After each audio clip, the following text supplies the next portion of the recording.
So, okay, we know about strategic thinking. This is something that we'd like to really introduce into our organisation, particularly at the board level. And as part of that, how do we mould that in with some of the requirements that we've got as an organisation? For example, some of you have funding from government. And as part of that, you've got to do a strategic plan.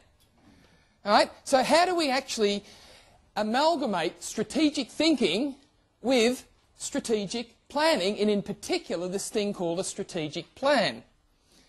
So what I want to do is just to start off with my favourite definition of a strategic plan. And can any of you guess why it's my favourite definition? Because I wrote it, exactly. And this definition goes something like this. A strategic plan is the top 5 or 6 things that the board have agreed have to occur in the next 2 or 3 years.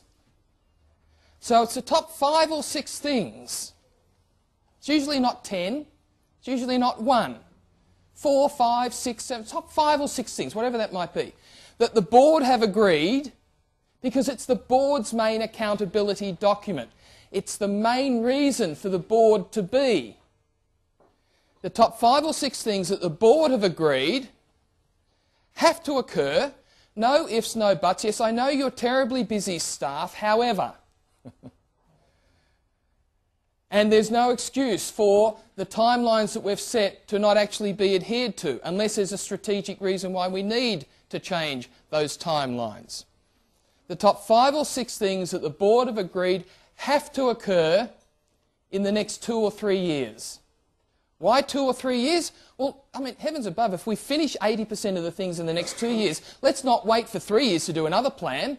Let's actually look at our planning when we need to look at our planning, rather than having a 3-year cycle.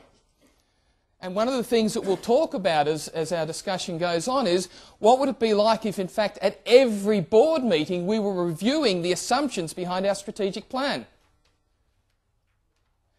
So if we look at the logic behind that definition of a strategic plan, what are the top 5 or 6 things that the board have agreed have to occur in the next 2 or 3 years? Based on that, then logically, what should the main reason for the board to meet be?